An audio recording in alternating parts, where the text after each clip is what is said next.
कैसे हो आप लोग? आज हम सभी लोग अपने इस वीडियो के द्वारा पिछले वीडियो से आगे का सीखेंगे। पिछले वीडियो में हमने सीखा था प्राकृतिक संख्याएं, पूर्ण संख्याएं, पूर्णांक, परमेय संख्याएं, समतुल्य परमेय संख्याएं, परमेय संख्याओं का सरलतम रूप इत्यादि। आज हम सभी लोग ये जानेंगे कि कैसे परमेय संख्याओं में छोटी व बड़ी परमेय संख्याओं की पहचान करते हैं। आइए इसके बारे में जानते हैं। दो परमेय संख्याओं में से बड़ी या छोटी परमेय संख्याएं ज्ञात करना। तो मान लीजिए हमने एक परमेय संख्या 1/2 ले लिया है, दूसरी परमेय संख्या 1/3। इसमें कौन छोटी है कौन बड़ी है, इसको ज्ञात करने के लिए 3 और 2 का एलसीएम यानी कि लासा ज्ञात कर लेते हैं। 3 और 2 का जो एलसीएम होगा वो 6 होगा। फिर जो 2 तिहाई 6, जो 2 है उसका भाग जो एलसीएम लेते हैं उसमें दे देते हैं। तो 3 बार जा रहा 2 तिहाई 6, यहाँ 3 लिख देंगे। और 3 दूना 6, 2 बार गया तो 2 लिख देंगे। इसके आधार पे हम ये कह सकते हैं कि जो 1/2 है वो बड़ी संख्या है। 1/2 बड़ी संख्या है, जबकि 1/3 छोटी परमेय संख्या है। क्योंकि इसको देखते हुए भाई 1/2 1/3 में कौन बड़ा है, तो 2 तिहाई 6 इधर 3 आ रहा है, तो इसलिए ये जो है परमेय संख्या बड़ी है।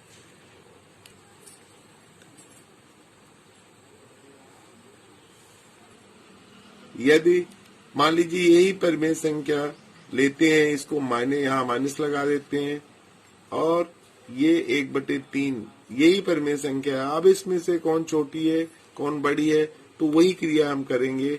इसका एलसीएम लेंगे। 6 2 तिहाई 6 वही -3 और ये 2।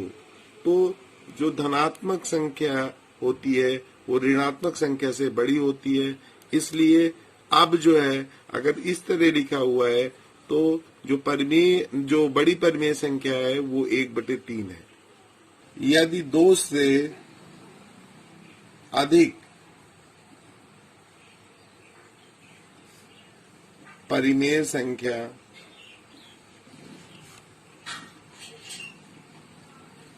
दी गई हो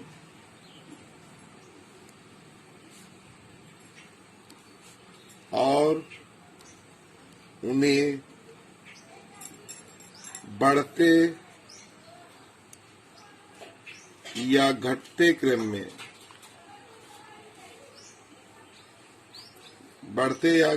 क्रम में लिखना है,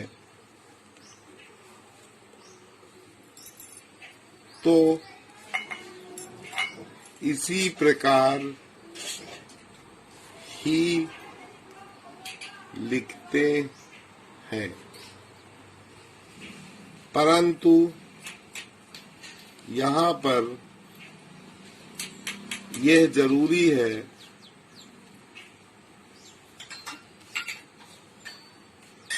कि हर धनात्मक होना चाहिए।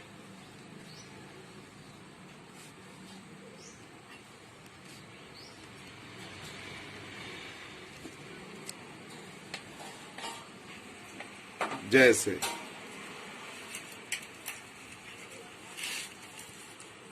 1/2 ऋण 3/6, 2/3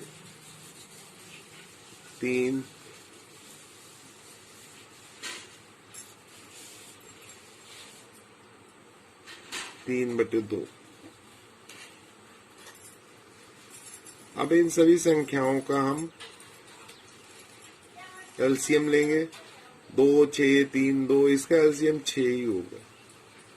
अब वही क्रिया करेंगे। 2 3 6, 6 का नम 6, एक बार गया पर गुणा कर दिया तो यहाँ -3 ही आएगा। यहाँ पर 3 दूना 6, 2 दूना 4 लिख देंगे। 2 तिहाई 6, 3 3 9। अब इसके मतलब इन संख्याओं के आधार पे हम ये इन्हें आरोही या अवरोही क्रम में लिख सकते हैं। जैसे सबसे बड़ी संख्या इसमें 9 है, फिर 4 है, फिर 3, फिर -3। तो ये जो है ये आपका हो जाएगा ये घटते क्रम में, यानी कि डिसेंडिंग ऑर्डर में, और बढ़ते क्रम यानी कि असेंडिंग ऑर्डर में लिखना है। तो अगर हम सबसे छोटी संख्या आपकी हो जाएगी -3, फिर 3, फिर इसके बाद 4, 9। तो इस तरह अगर हम इसे बढ़ते या घटते क्रम में लिखना है तो हम इस तरह लिख सकते हैं। जैसे बढ़ते क्रम में लिखना है और घटते क्रम में लिखना है। तो बढ़ते क्रम में आपका इसमें बढ़ते क्रम में लिखना, सबसे छोटी संख्या पहले लिखना है। तो सबसे छोटी ऋणात्मक संख्या छोटी होती है, इसलिए हम लिखेंगे -3/6। फिर इसके बाद जो है उसके बाद हमारी जो संख्या है 3 है, तो इसका मतलब 1/2 लिख लेंगे। फिर 4 है तो 2/3 लिख दिया। 9 है तो 3/2 लिख दिया। घटते क्रम में लिखना है तो इसी का घटते क्रम में लिखना है तो सबसे बड़ी संख्या पहले लिखेंगे। तो सबसे बड़ी संख्या आपकी 9 है, तो आप ये 3/2 लिख दिया। फिर इसके बाद जो है 2/3 लिख देंगे। 4 है, फिर 3 है, 1/2 लिख देंगे। फिर इसके बाद जो है सबसे जो छोटी संख्या है वो आपकी -3/6 ये परिमेय संख्या हो जाएगी। -3 है तो परिमेय संख्या, इसकी जो परिमेय संख्या है -3/6 इसकी जगह लिख दी। परिमेय संख्या तथा भिन्न में अंतर उदाहरण के द्वारा समझते हैं। मान लीजिए एक भिन्न हमने 3/2 लिख दिया, तो 3/2 एक भिन्न है।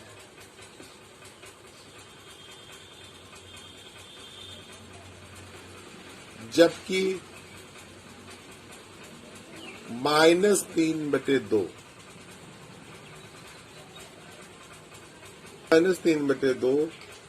एक परिमेय संख्या है।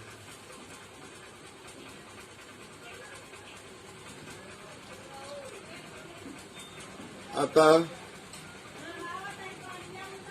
ये कह सकते हैं है कि सभी प्राकृतिक संख्याओं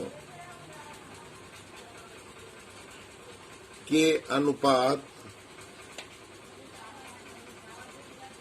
को भिन्न कहते हैं।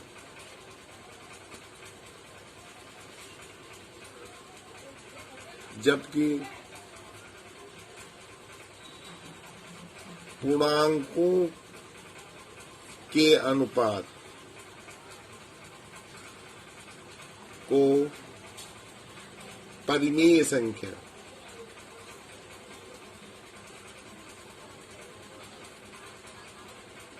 कहते हैं। इस प्रकार हम कह सकते हैं कि सभी भिन्न परिमेय संख्याएं होती हैं, परंतु सभी परिमेय संख्याएं भिन्न नहीं होती। दी गई परिमेय संख्याओं को हर को धनात्मक बनाना। यदि मान लीजिए हर जो है, जैसे मान लीजिए 3/-2 लिखे, अब इसके हर को अगर हमें धनात्मक बनाना है, हर माने -2, इसको अगर धनात्मक बनाना है तो हमको क्या करना पड़ेगा, -1 से ऊपर नीचे गुणा करते हैं।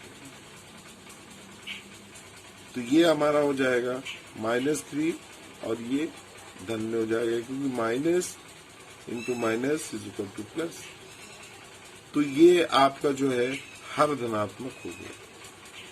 चलिए हम ये देख लें कि यदि माइनस का गुणा माइनस वाली संख्या से करें तो प्लस आता है, प्लस और माइनस का अगर गुणा करते हैं तो माइनस आएगा। यदि माइनस इंटू प्लस है तब भी एक धनात्मक संख्या एक ऋणात्मक संख्या तो माइनस ही आएगा, और प्लस गुणे प्लस अगर है तो प्लस ही आएगा। भाग करने की क्रिया में